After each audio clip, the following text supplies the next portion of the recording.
Xalqimiz azaldan yo'lga otlanganda duoga qo'l ochib, sihat salomatlik, tinchlik, xotirjamlik so'rashga odatlangan.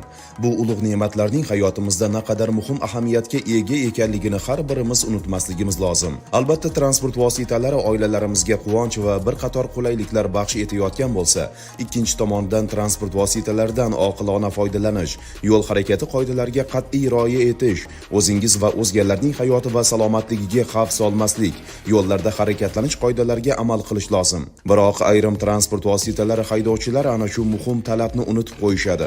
Viloyat ichki ishlar boshqarmasi, yo'l harakati xavfsizligi boshqarmasi tomonidan o'tkazilayotgan reyd tadbirlarida ana shunday qoidabuzar haydovchilar aniqlanib, ularga nisbatan tegishli qonuniy choralar ko'rilmoqda.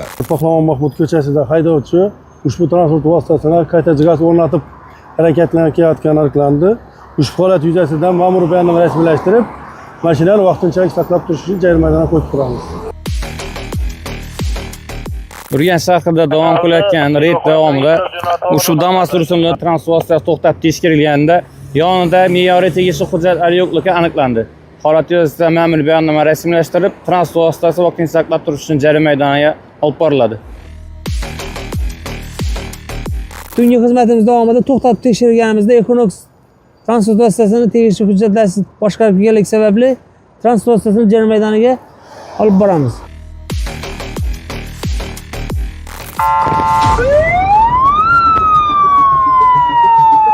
Urganch shahar Abdulg'azi Bahodirxon ko'chasida Lafit rusumli avtomashina yo'l patrul xizmati inspektori tomonidan to'xtatilib, haydovchiga nisbatan tekshirish o'tkazilganda, haydovchi man etilgan maxsus sirena moslamasini o'rnatib, transport boshqarib yurganligi aniqlandi.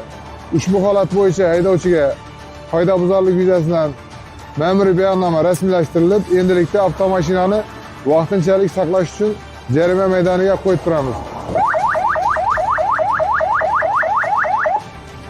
Maxsus reyd tadbirlari davomida Amir Temur ko'chasida ushbu Tracker rusumli transport vositasi to'xtatib tekshirilganda haydovchi transport vositasini me'yoriy hujjatlarsiz boshqarganligi aniqlandi.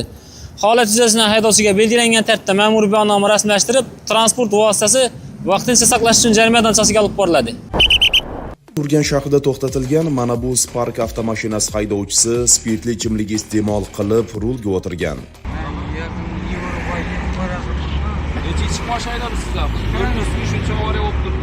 Yani aytdim size, men Yevropaga ketib boryapman. Iltimos, besh banan bor. Do'ldirib ikishga sordum. Do'ldirib? Havo. Meni ishlar qutqaring, iltimos, men Yevropaga ketishim shart. Yilda 250 million Toshkentda 10 yildan tahsil ketaman. İçib bela tomosha ko'rsatmang. Yaxshi, 3 ga zarar ichdim, bo'ynim olaman. Bo'ldi, filan. Bo'ldi, mana filan. Endi işte Toshkentda tahsil ketaman. Sizden ichki ishlar xodimi berak keldi, ichganligingizni gumon tariqasida. Ava, men o'zim bo'ynim olib keldim. Halqa testi, ichganligingizni o'zingizdan tan olibsiz. Aytdim, men yo'lda aytdim, 2 ga ichdim. Xullas, shu halqa testida aniqlangan ma'lumot 0,843 mg/litr chiqarilgan nafas tarkibida spirtli ichimlikda bog'liq. Aytdim. Shunga asosan men siz alkogoldan mast holatida ham xulosa berdim. Sen nisbatan ma'muriy javobgarlik to'g'risidagi kodeksning 131-moddasi spirtli ichimlik iste'mol qilib, mas'uliyatda transport tizimi boshqargani uchun ma'muriy bayonnoma yozdim. Haydovchining ta'kidlashicha, uning 5 nafar farzandi bor. Hurmatli haydovchilar, bunday holda mashina boshqarishdan oldin avvalo ana shu farzandlaringizni o'ylang. Sizga biror kor hol bo'lsa, ular nima qiladi? Qiynalib qolmaydimi? Qolaversa, mast holda mashina boshqarib, kimningdir jondan aziz farzandi, ota-onasi yoki aka-singlisiga zarar yetkazishingiz, ularning hayotini xatarga qo'yishingiz mumkin-ku. Tun allamahal. Bu payt haydovchilar uchun mashina boshqarish nihoyatda qiyin. Ayrim hollarda ko'rish cheklanadi, atrofni kuzatish qiyinlashadi. Ana shunday paytda to'satdan yo'lingizda velosiped haydab kelayotgan fuqaroni ko'rsangiz, vaziyatni boshqarish yanada qiyinlashishi mumkin. Agar o'sha velosiped boshqaruvchisi mast bo'lsa, undan ham yomon. Ha, xuddi shunday. Mana bu fuqaro ham kechqurun spirtli ichimlik iste'mol qilib, velosiped haydab kelayotganida to'xtatildi. Hurmatli haydovchi, alkotester natijasini asosan sizda 0,135 dan baland 297 chiqib turibdi.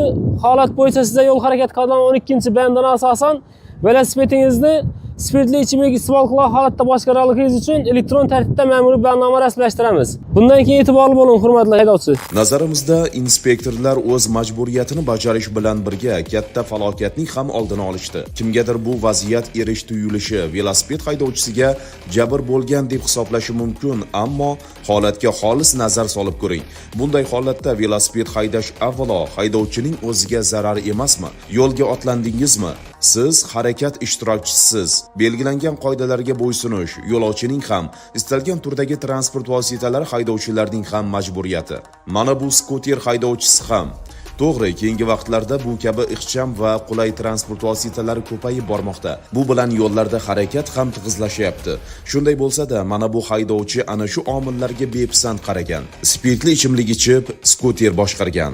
Mototransport vositasini to'xtatib tekshiramizda, haydovchi bilan suhbatimiz davomida uning og'zidan spirtli ichimlik hidi kelib turganligi sababli haydovchini alkotester yordamida tibbiy ko'rikka taklif qildik. Alkotester natijasiga asosan haydovchida mastlik holati aniqlandi. Shu holat bo'yicha haydovchiga belgilangan tartibda ma'muriy bayonnoma rasmiylashtirib, endilikda skuter mototransport vositasi vaqtini saqlash uchun jarima donchasiga olib kelindi. Ma'lumki, chorrahalar piyodalarning o'tish joylarini tartibga soluvchi qurilma ham sanaladi. Biroq ayrim haydovchilar chorrahada yo'l harakati qoidalariga rioya etmasdan jiddiy qoidabuzarlik sodir qilishadi. Masalan, mana bu Lacetti rusumli haydovchining harakatlariga o'zingiz baho bering. Avtoulov haydovchisi shoshma-shosharlik bilan jiddiy qoidabuzarlik sodir qildi. Agar piyoda vaziyatni vaqtida baholay olmaganida fojia yuz berishi aniq edi. Yaxshiyam bunday holatlarga befarq bo'lmagan ziyrak fuqarolar bor. Ularning o'z vaqtida bergan xabari bilan haydovchiga chora ko'rildi. Ankara ko'chasida Lacetti transport haydovchisi svetoforning taqlovchi qizil ishorasini harakatlangani sababli ijtimoiy tarmoq kuzatuvchilarining haqli e'tiroziga sabab bo'ldi. Shu sababli shu transport vositasini haydovchisini shaxsiga aniqlik kiritilib, haydovchiga ma'muriy bayonnoma rasmiylashtirildi. Afsuski, bunday vaziyatlarga tez-tez duch kelyapmiz. Piyodaga yo'l bermaslik oqibatida sodir bo'layotgan yo'l transport hodisalari ko'p uchramoqda. Aytar so'zimiz shuki, harakat vaqtida aslo shoshilmang, qoidalarga amal qiling. Aks holda bir kun kelib attang deb qolishingiz mumkin. Shu o'rinda ta'kidlash lozim. Atrofda sodir bo'layotgan bu kabi qoidabuzarliklarga qarshi kurashish, ular haqida xabar berish har birimizning fuqarolik burchimiz. Shundagina yaqinlarimizning bunday haydovchilardan zarar ko'rishining oldini olgan bo'lamiz. Afsuski, haydovchilar bunday fuqarolarni ochiqchasiga yoqtirishmaydi. O'z harakatlariga tutilgan ko'zguni tan olmaslikka harakat qilishadi. Bu mavzu ancha tortishuvlarga sabab bo'layotgani ham bor gap. Bu mavzuni keyingi dasturlarimizda ochib berishga harakat qilamiz. Hozir esa keyingi vaqtlarda ayniqsa yosh haydovchilar o'rtasida ommalashayotgan driftlarga e'tibor qaratamiz. Urganch shahrida ushbu BYD rusumli avtomashina haydovchisi to'y marosimida davlat raqam belgisiz hamda man etilgan migalka moslamalarni o'rnatib, shuningdek yo'l bezorligi qoidabuzarligini sodir qilib, boshqarib yurganligi aniqlandi. Ushbu holat bo'yicha avtotransport vositasi hamda buni boshqargan haydovchining shaxsiga aniqlik kiritilib, endilikda holat yuzasidan haydovchiga nisbatan qoidabuzarlik yuzasidan ma'muriy bayonnoma rasmiylashtirilib, avtomashina vaqtinchalik saqlab turish uchun jarima maydoniga joylashtiriladi. Men ham nomerni yechib topilmaydi deb o'yladim.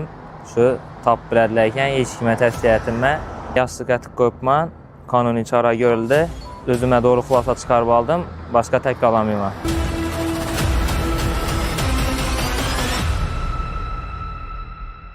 Mana bu Malibu haydovchisining harakatlaridan kimga qanday naf bor? Nazarimizda bu faqat uning o'ziga zarar. E'tibor bering. Haydovchi bir varakayiga bir qancha qoidalarni buzyapti. Buning ustiga yo'l bo'yidagi uylarda tunda orom olayotgan fuqarolarning tinchini buzyapti. Eng qizig'i, bu qoidabuzarliklar maqtanish uchun ijtimoiy tarmoqqa joylangan. Shu harakatlar ortidan obro' topishni xohlagan haydovchining bugun boshi egik. Baqqala tumani Hazarat ko'chasida ushbu avtotransport vositasini o'z boshimcha xatti harakatlar bilan haydaganim to'g'ri, boshqalarga tavsiya qilmayman. Ushbu transport vositasi haydovchisi yo'l bezorisi xatti harakatini sodir qilib, transport vositasini boshqarganligi uchun belgilangan tartibda ma'muriy bayonnoma rasmiylashtirilib, transport vositasi vaqtinchalik saqlash uchun jarima maydoniga qo'yildi. Ushbu haydovchi bilan belgilangan tartibda profilaktik suhbat olib borildi.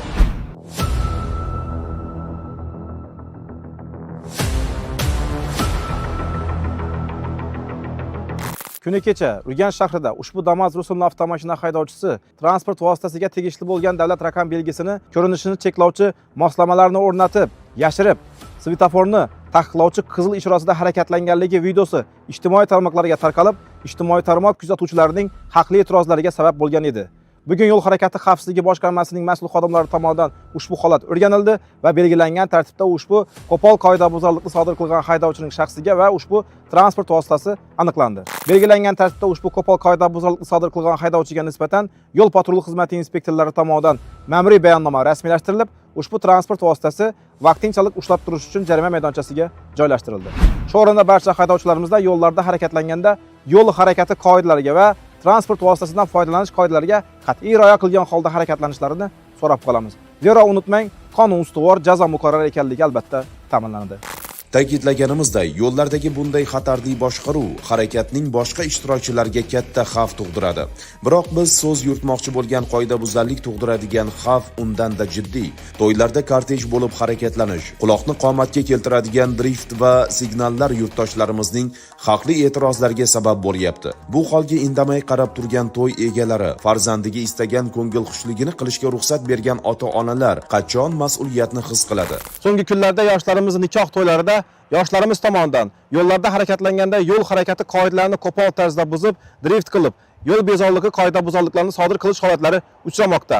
Aynan shunday holatlarni oldini olish maqsadida yo'l harakati xavfsizligi boshqarmasining mas'ul xodimlari tomonidan muntazam ravishda ushbu to'y marosimlarida ishtirok etib kelayotgan transport vositalari to'xtatilib, belgilangan tartibda nazorat tekshiruv tadbirlari olib borilmoqda. Urganch shahar Al-Xorazmiy ko'chasida ushbu avtotransport vositasi to'y marosimida harakatlanib yurgan paytida to'xtatib tekshirgan vaqtida me'yoriy hujjatlar yo'qligi aniqlandi.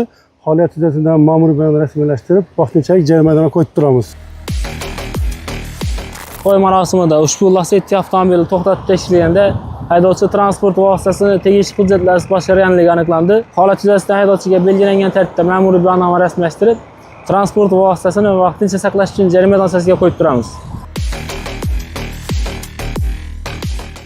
Ushbu avtomashina haydovchisi davlat raqam belgisini o'z boshimchalik bilan yechib, to'y marosimida harakatlanib yurganligi aniqlandi. Ushbu holat bo'yicha haydovchiga nisbatan belgilangan tartibda qoidabuzarlik yuzasidan ma'muriy bayonnoma rasmiylashtirilib, ushbu avtomashinani endilikda vaqtinchalik saqlab turish uchun jarima maydoniga qo'yib turamiz.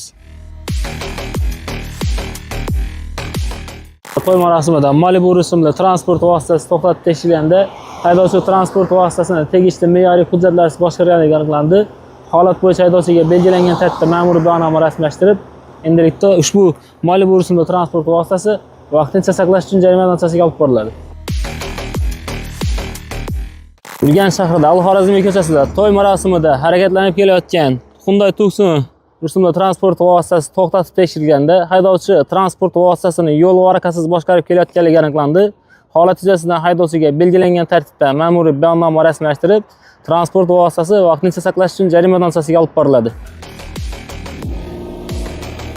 Yo'llarda harakat davomida qoidabuzarlik sodir qilgan hech bir harakat ishtirokchisi javobgarlikdan qochib qutula olmaydi. Qonun ustuvor mamlakatimizda mavjud qoidalarga amal qilish esa har bir insonning fuqarolik burchidir. Xorazm viloyati yo'l harakati xavfsizligi boshqarmasida jinoyat ishlari bo'yicha Urganch tuman sudi tomonidan o'tkazilgan ushbu sayyor sud jarayoni yo'llarda turli qo'pol qoidabuzarliklar sodir qilishlar natijasida yo'l transport hodisasiga uchragan hamda mast holatda transport vositasini boshqargan va yo'l patrul xizmati inspektorlarining qonuniy talablarini bajarmagan haydovchilarga nisbatan rasmiylashtirilgan ma'muriy bayonnomalar bo'yicha qarorlar qabul qilishga qaratildi. Dastavval sayyor sudga tashrif buyurgan yurtdoshlarimizga yo'l harakati qoidalariga rioya qilmaslikning oqibatida ayanchli yakun topgan viloyatimizda sodir etilgan yo'l transport hodisalari tasvirlangan video roliklar namoyish qilindi. Spirtli ichimlik iste'mol qilib piyoda yo'llarda yurish ham, velosiped, moto yoki avtotransportda harakatlanish ham o'zlari va atrofdagi boshqa harakat ishtirokchilari uchun